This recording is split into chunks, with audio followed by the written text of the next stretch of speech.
हमारे एरिया में कोई भी न्यूज वाला नहीं आएगा ना हम अलाउ करेंगे, जब तक नहीं माना, मगर आप मारेंगे, जो आएगा। तो धमकी दे रही है ना आप, सीधे सीधे अब आप धमकी दे रही हैं। मुझे उछाल देना कोई बात नहीं। जमीन किसी की नहीं है, जमीन वो ऊपर वाले की है। तो मकान क्यों नहीं दिया? मोदी जी की भी सरकार नहीं है क्या? तो ऊपर वाला मकान दिया है, जमीन पे भेजे जब तो रह रहे हैं। सरकार की जमीन है ना? नहीं सरकार की नहीं। लीगल सरकार की ऐसा नहीं है। ऊपर वाले की जमीन है, ऊपर वाले ने घर जमीन पे ही भेजे। आपको पक्के मकान क्यों नहीं दिए? नहीं मकान अपना बनाओ ना, मकान बना लिया। रेखा गुप्ता साथ में आएगा तो और पिटेगी। बच्चों को आगे कर देंगे, बच्चों को मार के जा फिर ले।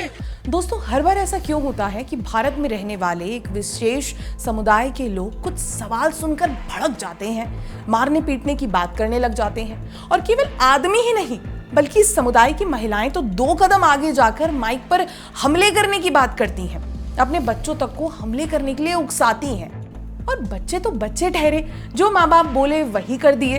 दिल्ली में भी कुछ ऐसा ही हुआ। खबर है दिल्ली के सीमापुरी स्थित बंगाली कॉलोनी के पास रिपोर्टिंग करने गई पत्रकार और उनके कैमरा मैन के साथ अवैध कब्जाधारियों ने मारपीट की। अवैध कब्जाधारियों की भीड़ ने उनका कैमरा और माइक भी छीन लिया। आपको बता दें, ये सब तब हो रहा है जब दिल्ली की भाजपा सरकार वहां मौजूद अवैध झुग्गी बस्तियों पर कार्रवाई कर रही है और पत्रकार वहां पहुंचकर रिपोर्टिंग से इन झुग्गी बस्ती वालों के कई भेद खोल रहे हैं। तो इन्हें समस्या तो हो ही रही है, हद से ज्यादा समस्या हो रही है। इतनी समस्या कि पत्रकार इनसे सवाल पूछते हैं तो ये जवाब देने की जगह उन पर हमले करने की बात करते हैं, और केवल बात ही नहीं करते बल्कि हमला भी कर देते हैं।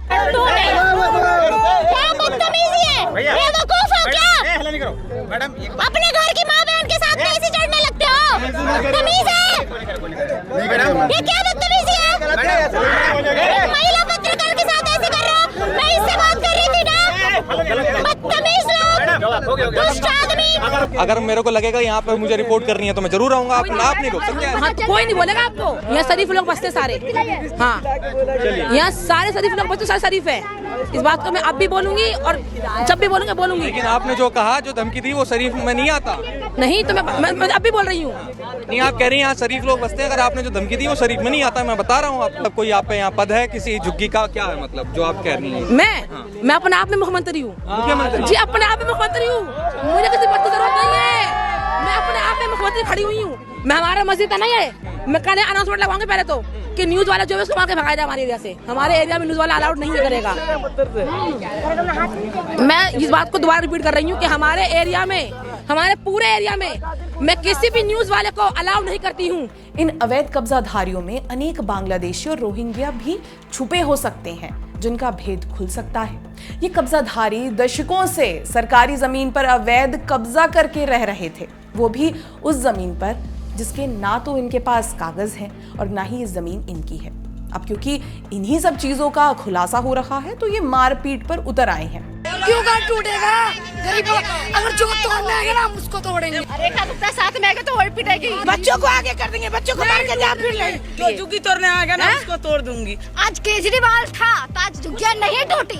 मोदी जैसे एंटर लिया, झुग्गियां तोड़ने का खिलाफ आ। ध्यान से देखिए दोस्तों, परसों तक हमने देखा कि ये मुस्लिम महिलाएं सरकार और पत्रकारों को हड़का रही थी कि यहाँ आओगे तो पीट देंगे, लेकिन ये क्या, कल तो इन्होंने एक पत्रकार को पीट ही दिया। लेकिन सवाल अब ये उठता है कि आखिर इसका जिम्मेदार कौन है?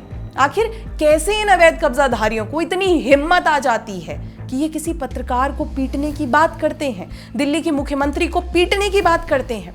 क्योंकि जिन केजरीवाल जी ने अवैध बस्तियां इन कब्जाधारियों को अपनी सरकार में रहते हुए तोहफे में दी थी, आज उन अवैध बस्तियों पर कार्रवाई की जा रही है। और केवल केजरीवाल ही क्यों, बल्कि इन्हें आम आदमी पार्टी से लेकर कांग्रेस तक ने बसाने में पूरा काम किया है।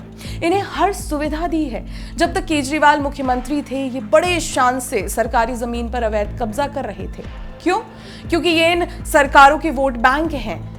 इन्हीं कब्जाधारियों के बलबूते पर ये सरकारें वोट बटोरा करती हैं। बदले में सरकारी जमीनों को अवैध तरीके से इन्हें तोहफे में दे दिया जाता था। लेकिन जैसे ही दिल्ली में भाजपा सरकार आई, वैसे ही कोर्ट के हस्तक्षेप के बाद अवैध बस्तियों को खाली करवाने का काम शुरू हुआ। रेलवे लाइन से सटी बस्तियों को हटाया गया, फर्जी तरीके से रह रहे लोगों की पहचान की जाने लगी और यही बात इन कब्जाधारियों को पसंद नहीं आ रही। तो देखिए कैसे केजरीवाल के वो 10 सुहाने साल याद आ रहे हैं। केजरीवाल ने जब बाहर आए तो केजरीवाल ने मदद करी। केजरीवाल होते पे मेरे झुग्गियों में हाथ ना लगाई। हाँ, केजरीवाल ने आप लोगों को बसाने में काफी इंतजामात किए। हाँ, अब केजरीवाल है ना जहाँ, तो इस वजह से जो झुग्गियाँ टूट गई। और ना केजरीवाल जाके कि हम तुम कहू ना कहू बसाए देंगे। 10-10 हजार रुपया दे केजरीवाल ने। मैडम जी, आपको तो केजरीवाल ने अवैध बस्तियां दान कर दी हैं अपने वोट बैंक के लिए। आप तो खुश हैं, मगर दिल्ली की बाकी आबादी का क्या, जो अपने हक से दिल्ली में रह रहे हैं? उन्हें तो केजरीवाल के 10 साल बेहाल ही नजर आए। और सवाल तो ये उठता है कि क्यों सुने हम आप जैसों की आवाज?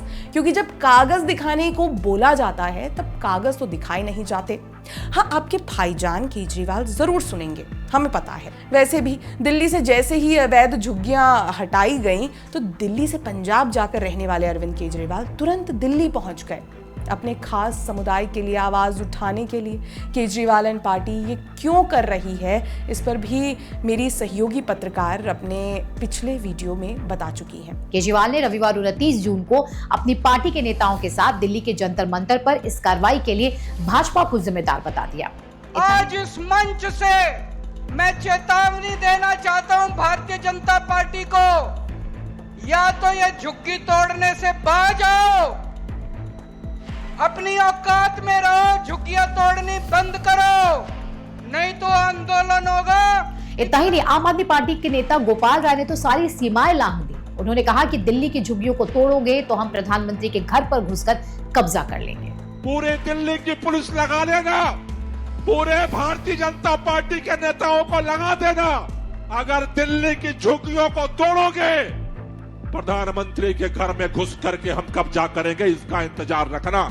इससे बगैर हम भागने वाले नहीं हैं। लेकिन आज के इस वीडियो का बड़ा सवाल यही है कि इस विशेष समुदाय को हमला करने की इतनी आज़ादी कौन देता है?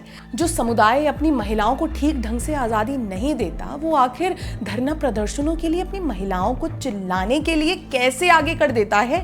क्या उन पत्रकारों को केजरीवाल द्वारा किए गए इस ब्लंडर पर सवाल करने की आज़ादी नहीं है? इस खबर पर आपकी क्या राय है, हमें कमेंट करके जरूर बताइएगा। वीडियो पसंद आए तो इसे लाइक, शेयर एंड सब्सक्राइब करना ना भूलें। बहुत बहुत धन्यवाद।